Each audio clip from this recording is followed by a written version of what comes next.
Maniac Tuesday and Wednesdays continues today with another great host. That's right, Kiyaya. She's another one of my former students. And today on Let's Get Cozy with Kiyaya and Daniel, we are joined by Ashlee Krammer. She's a currently enrolled student at Florida International University, and she's a software engineer. She'll be spending the next 2 days with Kiyaya and I on this great adventure through Maniac Magee.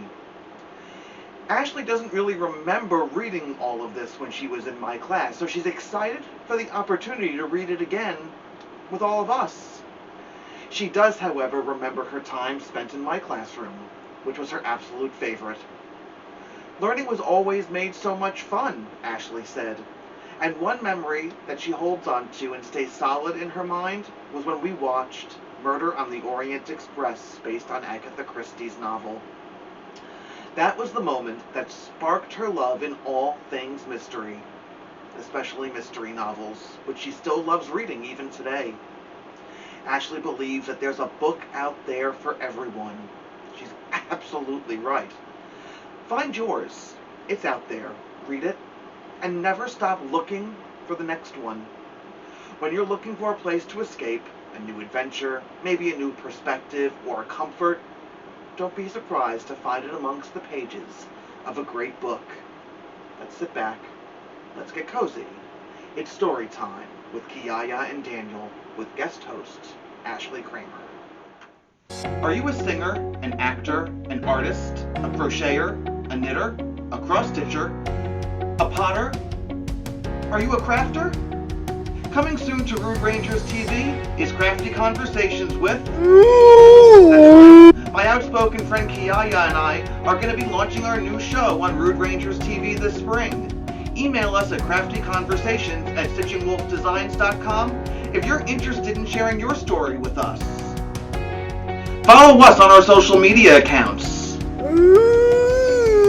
Or check our website out, www.stitchingwolfdesigns.com, or give us a call, 516-274-0350. The possibilities are endless. Stories are such an important part of our lives. Join my friend Kiyaya and I for Get Cozy, because it's story time with Kiyaya and Daniel, where we share some of the greatest picture books and chapters from children's and young adult literature to inspire you to keep embedding literacy into your days.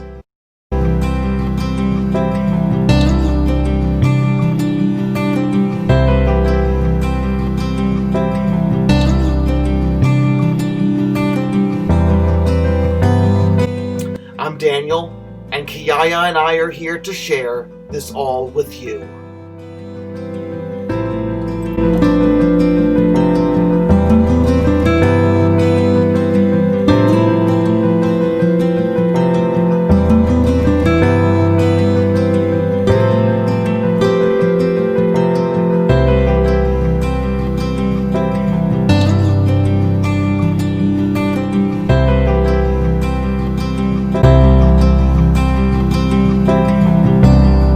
Chapter 17, Maniac Magee.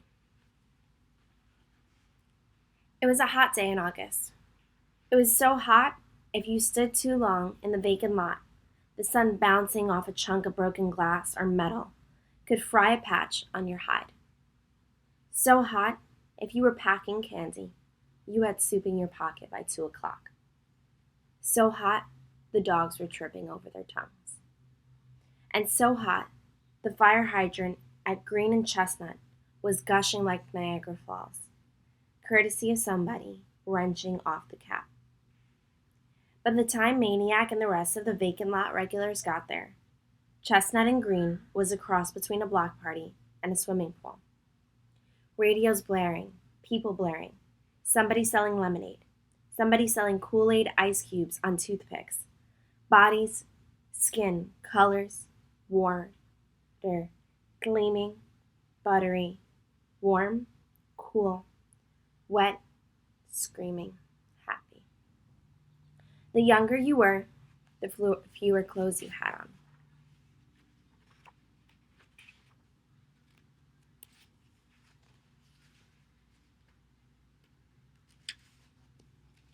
Grown-ups sat on the sidewalk and dangled their bare feet in the running gutters. Teenagers stripped down the bathing suits and cutoffs. Little kids, underwear. Littlest kids, nothing. Maniac danced and pranced and screamed with the rest. He learned how to jump in front of the gutter and let it propel him halfway across the street. He himself and all the wet and warm and happy. When he first learned the voice, he didn't think much of it. Just one voice. One voice in hundreds. But then the other voices were falling away in bunches until only this one was left. It was a strange voice, deep and thick and sort of clouded, as though it had to fight its way through a can of worms before coming out. The voice was behind him saying the same word over and over, calling a name, and even then, Maniac turned only because he was curious, wondering what everybody was staring at.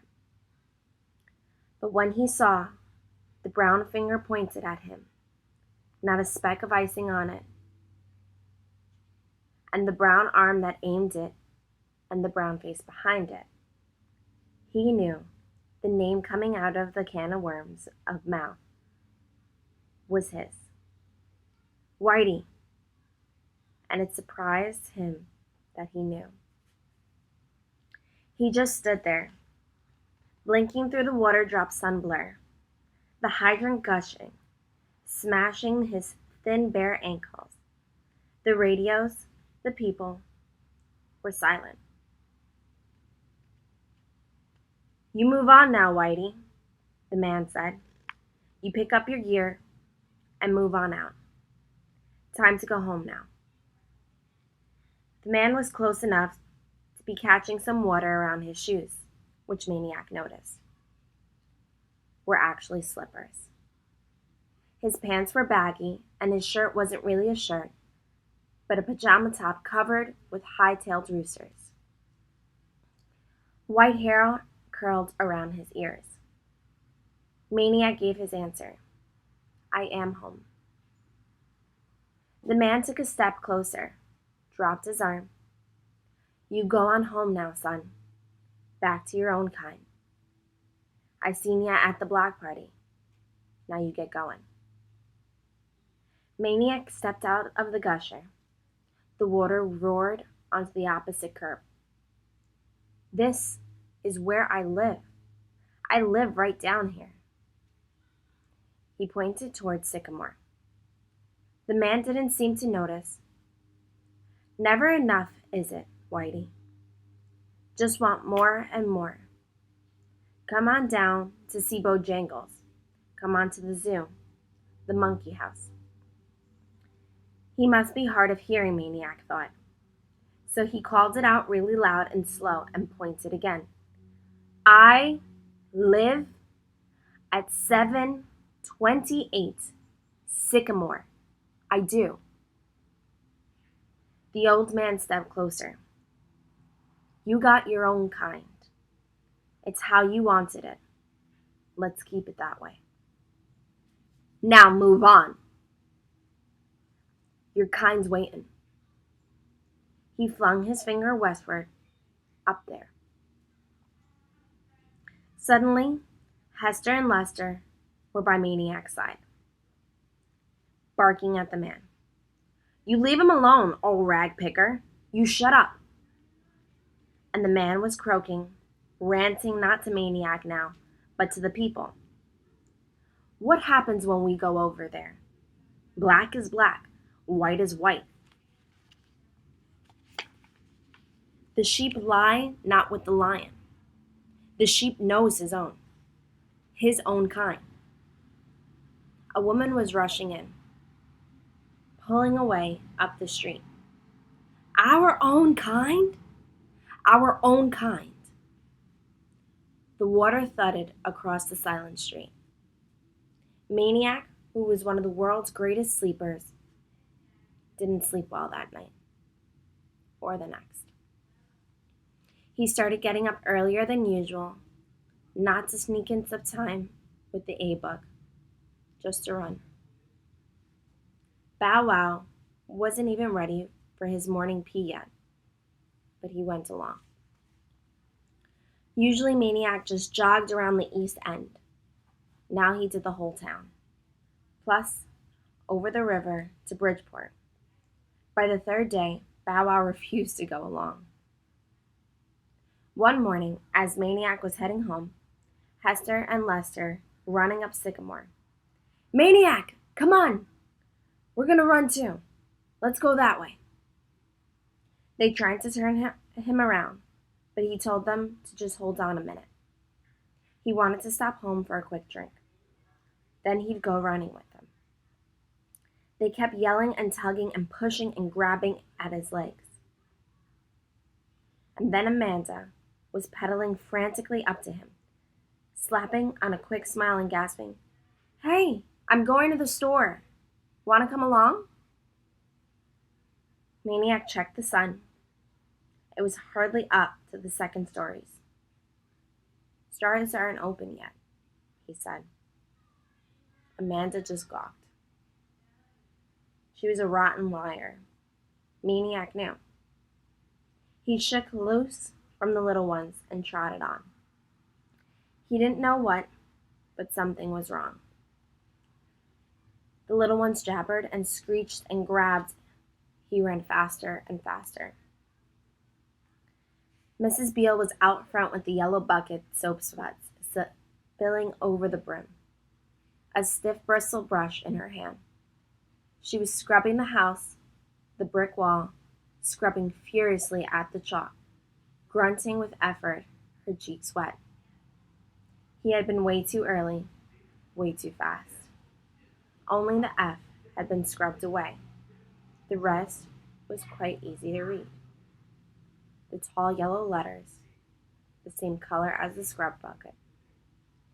Ishbeli, go home.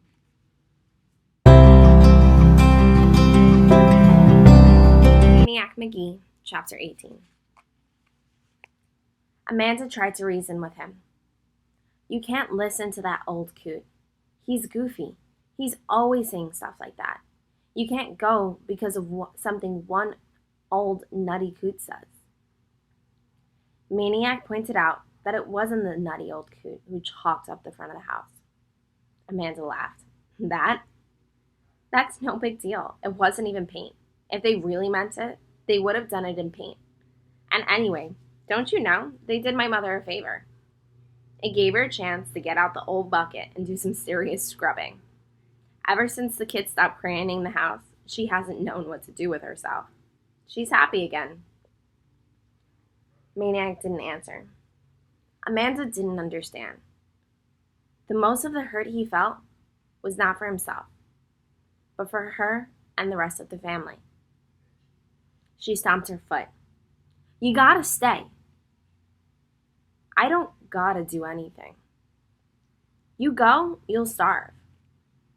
"Was I starving before I came here?" "You'll freeze to death in the winter. Your fingers, they'll get stiff and they'll break off like icicles." "I'll go somewhere." "Somewhere? Like the deer pen?" "I'll be okay." "Or maybe Prairie Dog Town, huh?" "How about that?" She jabbed him.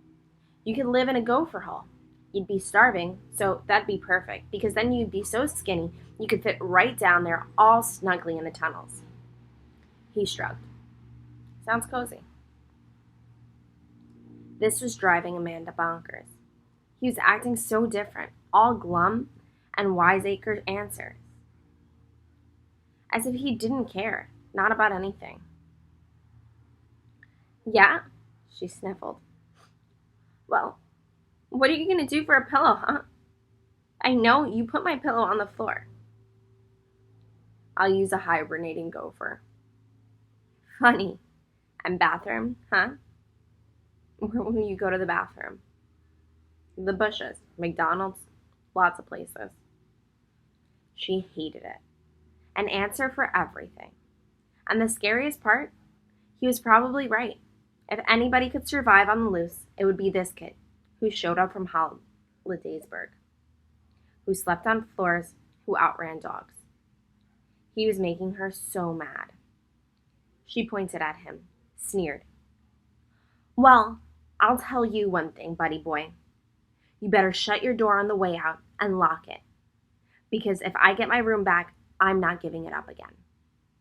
So don't ever come crawling back around here. She kicked him in the sneaker. You hear? Don't worry, he said flatly. And don't think you're taking any of my books with you this time, either. And you can forget about ever getting the chance to open my encyclopedia, which I was almost ready to let you do before you went and started acting all poopy. He said, I'll join the library. She jumped. Ha, you can't. No? No, you need a library card. I'll get one. You can't get a library card without an address. She regretted it as soon as she said it. His head swung. His eyes met hers. His eyes said, Why did you say that? Her eyes couldn't answer. He got up, went out, and trotted up the street. Amanda cried. She tore a magazine in half. She punched the sofa. She kicked the easy chair. She kicked Bow Wow. Bow Wow went up yelping into the kitchen. See? She yelled at the front door. See what you made me do, Jeffrey McGee. Jeffrey Maniac Crazy Man Bozo McGee. He wasn't back by lunch. He wasn't back by dinner. I'm going looking, Amanda told her worried parents. No one tried to stop her. She rode her bike all over, East End, West End. She even went over to Bridgeport, practically got herself killed on the bridge. She never pedaled so much in her life. She didn't come home till after dark. When her parents headed up to bed, she asked if she could stay up to watch TV. They looked at each other and said, okay.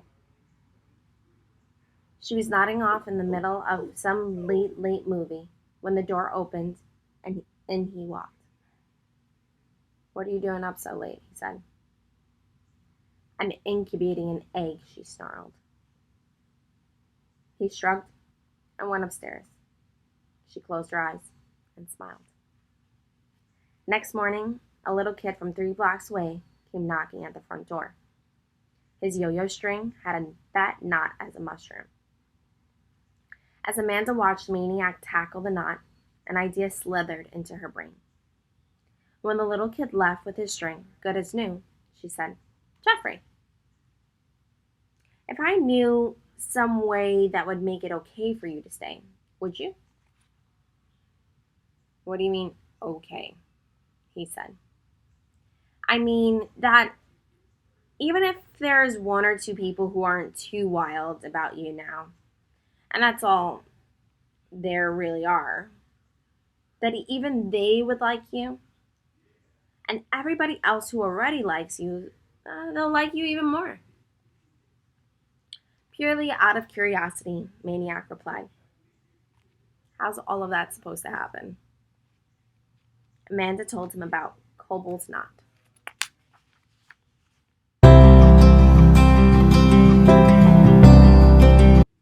Maniac Magee, Chapter 19.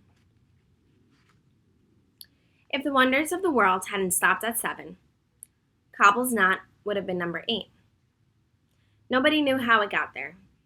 As the story goes, the original Mr. Cobble wasn't doing too well with the original Cobble Corner grocery at the corner of Hector and Birch. In his first 2 weeks, all was sold was some Quaker oats and penny candy. Then one morning, he unlocked the front door for business. He saw the knot. It was dangling from the flagpole that hung over the big picture window, the one that said, Frosted Foods in icy blue and white letters. He got out a pair of scissors and was about to snip it off. when he noticed what an unusual and incredible knot it was. And then he got an idea. He could offer a prize to anyone who untangled the knot. Publicize it. Call the newspaper. Winner's picture on the front page. Cobble's corner in the background. Business would boom. Well, he went ahead and did it. And if business didn't exactly boom, it must have at least peeped a little. Because eons later, when Maniac came to town, Cobble's corner was still there. Only now it sold pizza instead of groceries. And the prize was different. It had started out at being 60 seconds alone with the candy counter. Now it was one large pizza per week for a whole year, which in time made the knot practically priceless. Which is why, after leaving it outside for a year, Mr. Cobble took it down and kept it in a secret place inside the store, and brought it out only to meet a challenger.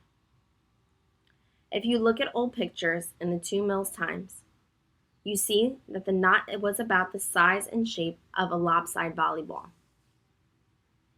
It was made of string, but it had more contortions, ins and outs, and twists and turns and dips and doodles than the brain of Albert Einstein. It had defeated all comers for years, including J.J. Thorndike, who grew up to be a magician, and Fingers Holloway, who grew up to be a pickpocket. Hardly a week went by without somebody taking a shot at the knot and losing. And each loser added to the glory that awaited someone who could untie it. So you see, Amanda said, if you go up there and you untie Cobble's knot, which I know you can, you'll get your picture in the paper and you'll be the biggest hero ever around. And nobody will mess with you. Maniac listened and thought about it and finally gave a little grin. Maybe you're just after the pizza since you know you can eat it. Amanda screeched, Jeffrey, the pizza's not the point. She stared at him. He laughed and grabbed her wrist. And he said, okay, he'd give it a try.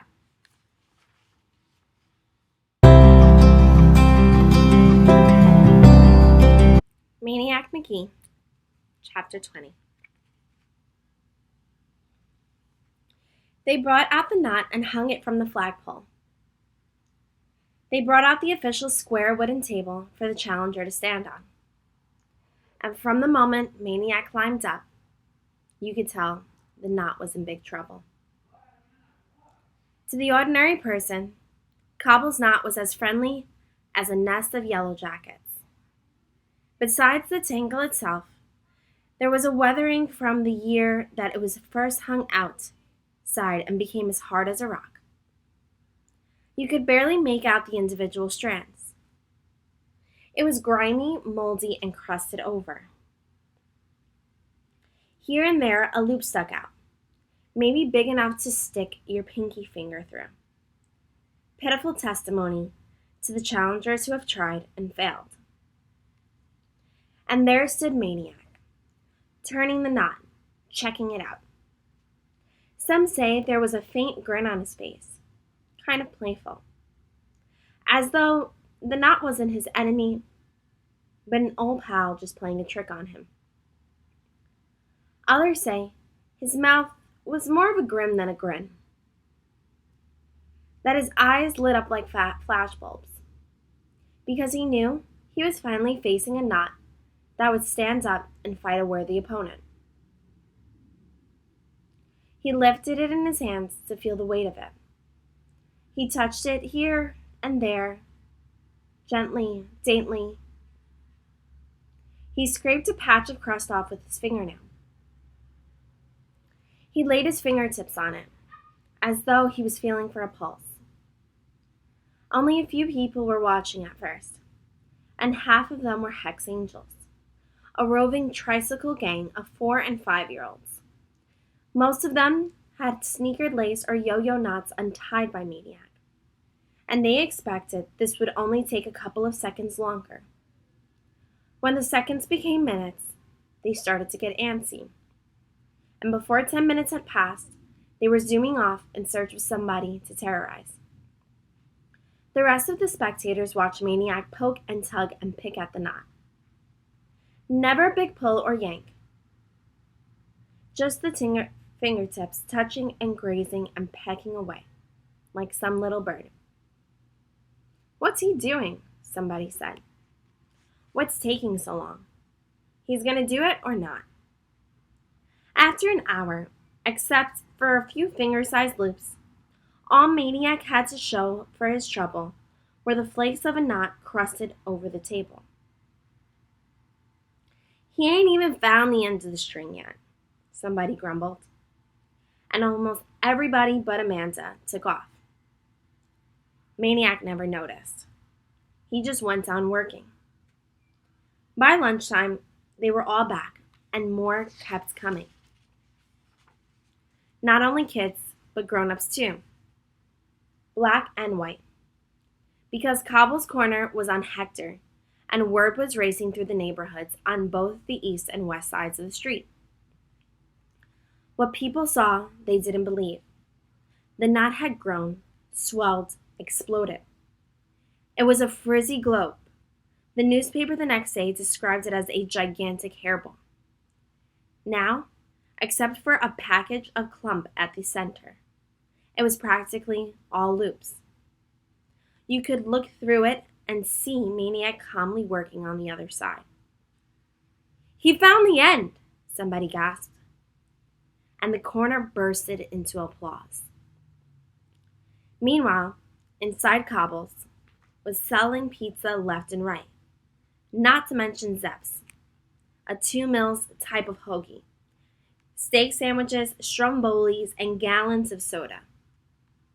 Mr. Cobble himself came out to offer Maniac some pizza, which Maniac, of course, politely turned down. He did accept an orange soda, though. And then a little kid, whose sneaker laces Maniac had untied many a time, handed up to him a 3-pack of tasty cake butterscotch crimpets. After polishing off the crimpets, Maniac did the last thing anybody expected. He lay down and took a nap right there, on the table, the knot hanging above him like a hairy planet, the mob buzzing all around him. Maniac knew what the rest of them didn't. The hardest part was yet to come. He had to find the right roots to untangle the mass, or it would just close up again like a rock and probably stay that way forever. He would need the touch of a surgeon, the alertness of an owl, the cunning of 3 foxes, and the foresight of a grandmaster in chess. To accomplish that, he needed to clear his head, to flush away all distraction, especially the memory of the butterscotch crimpets, which had already hooked him. In exactly 15 minutes, he woke up and started back in. Like some fairy tale tailor, he threaded the end through the maze, dipping and doodling through openings the way he squiggled a football through a defense. As the long August afternoon football boiled along, the exploded knot hairball would cave in here, cave in there. It got lumpy, out of shape, saggy. The Times photographer made starbursts with his camera. The people munched on Cobble's pizza and spilled across Hector from the sidewalk to sidewalk saying, "Ooh, ah." And then, around dinner time, a huge roar went up. A volcano of cheers. Cobble's knot was dead. Undone. Gone. It was nothing but a string.